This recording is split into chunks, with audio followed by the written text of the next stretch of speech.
अगं शिकायला आलीयस ना, शिकायला आलीयस ना, मग शिक ना, पुस्तकांमध्ये डोकं घाल ना. इथे तिथे नको तर काय करत काय गप. आणि वर आम्ही काय केलं की मग म्हणणार की तुम्ही सगळे लोक माझा छळ करता म्हणून. काय काय छळ करतो आम्ही? आणि वर समाजासमोर दाखवून देणार की बघा बघा ही लोक कशी चुकतायत म्हणून. हा, आम्ही काय तुझी पूजा करणार? ही फुकटची समाजसेवा आहे ना, ती बंद कर, नाही तर अशी गायब करून टाकेन ना का कोणाला कळणार सुद्धा नाही. अगं आई, जरा शांत होशील का? आई घरात आहेत, उगाच तमाशा होईल प्लीज. असू दे, ही तमाशा करून दाखवते. भर पार्टीमध्ये दारू प्यायलेल्याची ऍक्टिंग काय करते आणि आम्हाला हिच्या तालावर नाचवते ही. आणि हे सगळं कशामुळे होत आहे? तिची फूस आहे. हो, ती जी बसली आहे ना आतमध्ये, मोठ्या नातीची वाट बघणारी आजी, तिची फूस आहे. म्हणून म्हणून हिचं हे असलं सगळं धाडस होत आहे. आणि तू ग सोडणार नाहीये मी तुला. यापुढे माझ्या वाटेत यायची चूक करायची नाही, नाहीतर काय करेन माहित आहे तुला. सोडणार नाही, अशी मारून टाकेन. कळलं? अनेक म्हटलं ना. अशी ऐकणार नाही ती. तिला ना धक्के मारून घराच्या बाहेर काढलं पाहिजे. निघ निघ म्हटलं ना. निघ कामिनी.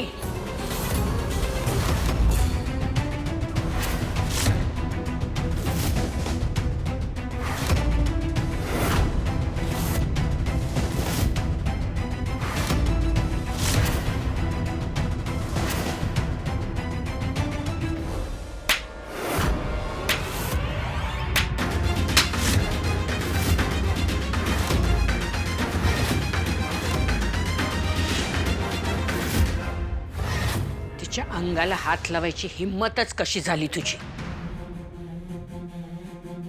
आणि काय बडबडत होतीस? तुमच्या वाटेला जायची चूक करू नकोस. चूक तिने नाही केलीये, चूक तुम्ही केलीये. मराठी शाळा बंद करायला निघालीस. त्या लहान लहान मुलांच्या भविष्याशी खेळायचा अधिकार दिला कोणी तुला? मराठी भाषा जपायची असेल तर प्राथमिक मराठी शाळा या वाचल्याच पाहिजेत. त्यांच्याच मुळावर घाला घालायला निघालीस. आणि कमळीने त्याला विरोध केला तर तिलाच वर तोंड करून बोलतीयस. काय तर आपल्या घराचं नाव खराब केलं म्हणून? लाज नाही वाटत तुला? तू काय केलंयस आजवर? तू आणि तुझ्याच संस्कारात वाढलेली अनिका कुठल्या थराला जाऊन काय काय गोष्टी करून बसल्यात आठव जरा. जे जे तुम्ही केलं त्यांनी आपल्या घराचं नाव काय उज्ज्वल झालंय का? माझ्या सोन्यासारख्या घराला लागलेला कलंक आहेस तू. ज्या घरात राहतेस ना त्याच घराचे वासे मोजणारी कृतज्ञ बाई आहेस तू.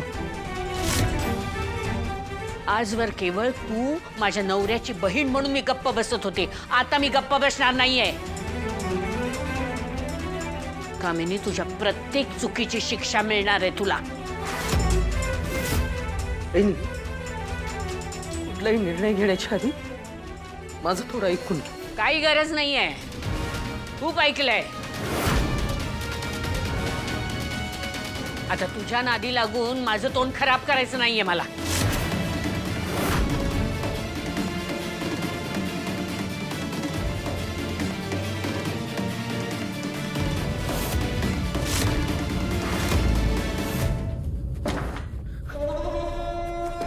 आई आई आई आई आई आई नको ना चिडचिड करू. शांत हो प्लीज.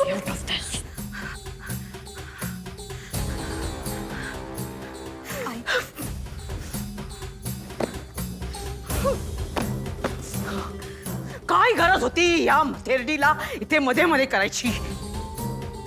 अरे नवरा आहे ना तिचा व्हीलचेअरवर. घे ना म्हणावं, त्याची काळजी घे ना. त्याला काय हवं नको ते बघ. इथे माझ्या कामाच्या मध्ये मध्ये यायची काय गरज होती? मला बोलायची एक संधी सोडत नाही ती. आजही तिने तसा चान्स घेतला. माझ्या कानाखाली मारली. सगळ्यांच्या देखत माझ्या या कामिनीच्या कानाखाली मारली. या पहिल्या कानाखाली जी मारली त्याचा बदला मी घेणारच.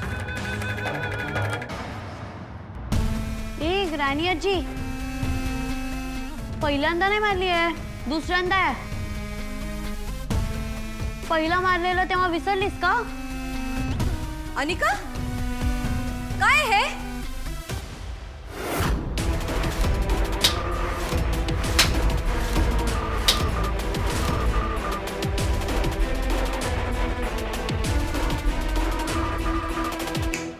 ग्रॅनी आजी, अगं विसरलीस का?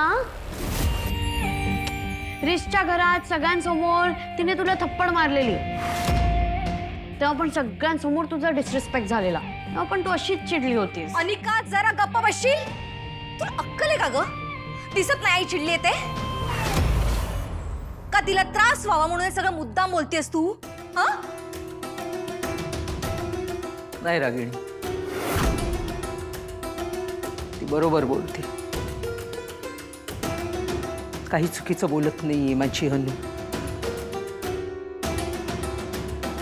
तिने मला फक्त आठवण करून दिली.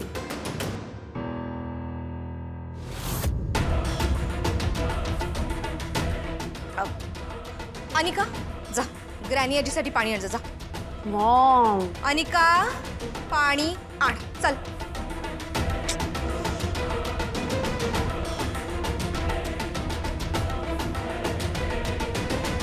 आई, खरं सॉरी. मूर्ख आहे ग ती मुलगी. तुझ्या जखमांवर मीठ चोळल्यासारखं झालं असेल ना तुला? नाही रागिणी, नाही. काही जखमा ह्या भळभळत्या असाव्या लागतात. जखम भळभळणारी वाहती असली ना की त्याच्यावर जर का मीठ टाकलं की मग जास्त चुरचुरतं आणि त्याच्यामुळे ते जास्त चांगलं लक्षात राहतं. भाबडेपणाने बोलली अनिका. तू मूर्ख म्हणून म्हणालीस. बरोबर बोलली ती, बरोबर बोलली. तिने मला आठवण करून दिली. अन्नपूर्णाने माझ्या 2 वेळा कानाखाली मारलेली. किती? 2 वेळा मारले. त्याची आठवण ती करून दिली.